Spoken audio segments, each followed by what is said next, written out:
सबको लगा कि कहानी अभी खत्म हो गई,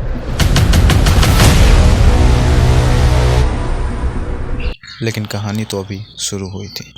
गोली लगने के बाद वहीं के पास के एक ऋषि ने मुझे बचाया और मुझे लेके अपने घर ले आए।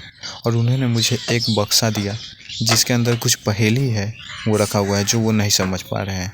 और उन्होंने बताया कि आपके ही पिता ने मुझे बताया था कि अगर कोई यहाँ आए इसे ढूंढते हुए तो उसे ये ज़रूर देना। अब मेरा काम इसे तलाशना था और इसे पहचानना था कि आखिर ये है क्या। मैं इसको पहचानने में जुट गया। इसका मतलब क्या हो सकता है? जल से भरा था एक कुंड जिसके भीतर है कुछ खास, बंद एक बक्से में रखा है रानी के मरने का राज। इसका मतलब अब हो क्या सकता है? जहाँ तक मुझे लग रहा है कोई एक कुआं है जो पहले जल से भरा हुआ था, अब वो सूख चुका है और उसके अंदर एक बक्से के अंदर कुछ ऐसा खास रखा है जिसके अंदर रानी के मरने का राज के बारे में कुछ बताया गया। ऐसा ही कुआं मैंने कहीं तो देखा है। हाँ, याद आया। मैं उस कुएं को खोज लिया और वहाँ पहुँचा। तो ये रहा वो कुआं, इसी के आसपास मुझे वो चीज़ मिली। ये इस कुएं में तो मुझे कुछ खास दिख ही नहीं रहा है, इसके अंदर तो कुछ है ही नहीं, नीचे भी कुछ मुझे दिख नहीं रहा। थोड़ी छानबीन करने के बाद नीचे देखा, ऊपर देखा, उसके बाद इधर उधर देखने के बाद मुझे ऐसा लगा जैसे पीछे भी कुछ चीज़ छूट रहा है, इसलिए मैं वहाँ पे भी ढूंढने गया। तभी मुझे अचानक से एक चीज़ दिख रही।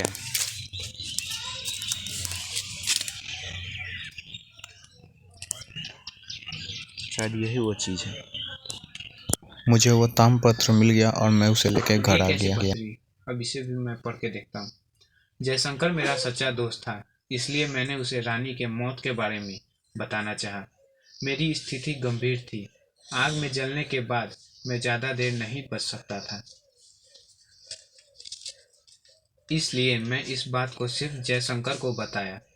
रानी जब ब्याह होकर आई तो वह खुश नहीं रहती थी क्योंकि वह किसी और से प्रेम करती थी। एक दिन उनका वह प्रेमी उनके कमरे में घुस गया, तभी राजा आ गए और उन्होंने उसे देख लिया, इस कारण उन्हें जला दिया। मैं उस पूरे कहानी को अब जान चुका था। अच्छा, तो ये थी वो कहानी। अगले दिन मैं वापस से वहीं पहुंचा जहां से ये शुरू हुआ।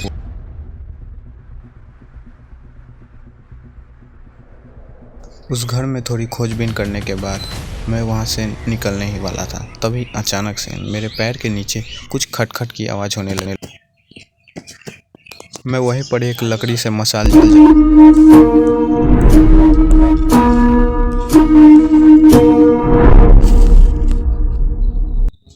मुझे उस ज़मीन के नीचे एक बक्से जैसा कुछ दिखा।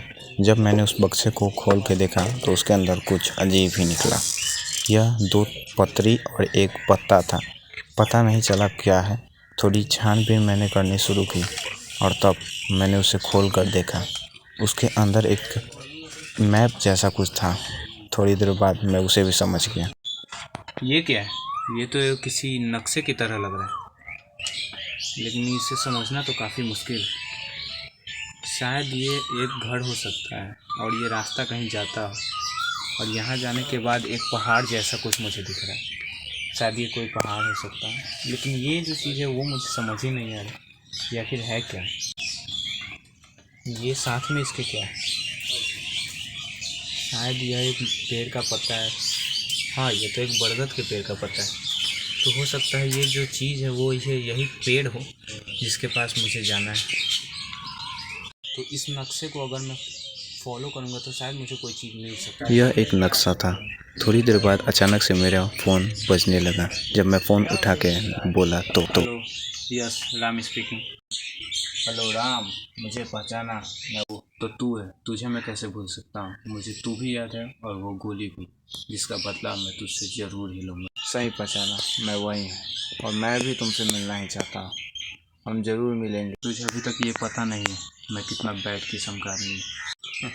अगर तुझे लगता है तू बहुत बैड किस्म का आदमी है तो तू जानता नहीं है। अगर तू बैड है तो मैं वर्स्ट हूँ, जो सबसे घटिया होता है। और मैं तुझे मैप को लेके उसे ढूंढने निकल पड़ा। मैं उस मैप को लेके खोजने में जुट गया और उस रास्ते को फॉलो करने लगा।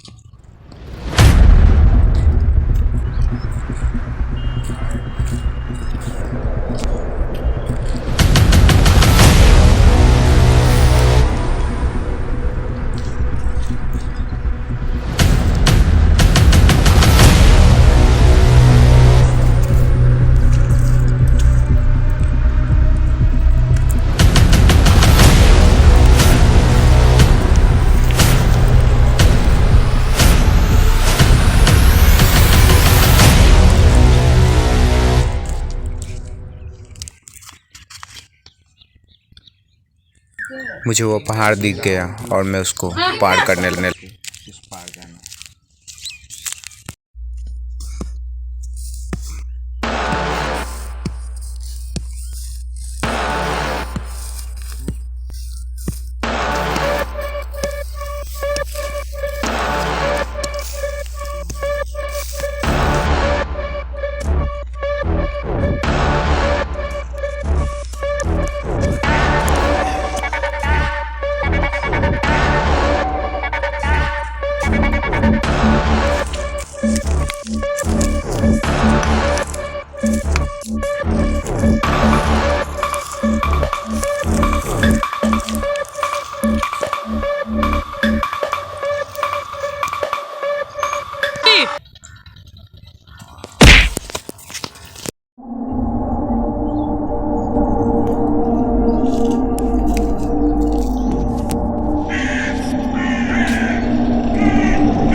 हर बार राम ही रावण को मारेगा, इस बार रावण को मौका दे।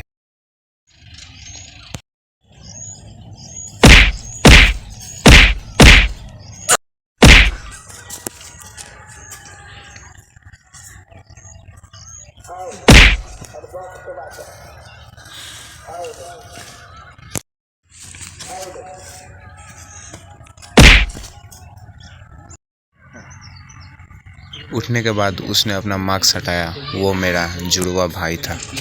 Hello brother. वो नीचे गिर गया और अपना कपड़ा पहनने लगा। कैसा है ब्रदर, बैठ। इस बार भी राम ही रावण को मारेगा। तूने उसके साथ क्या किया?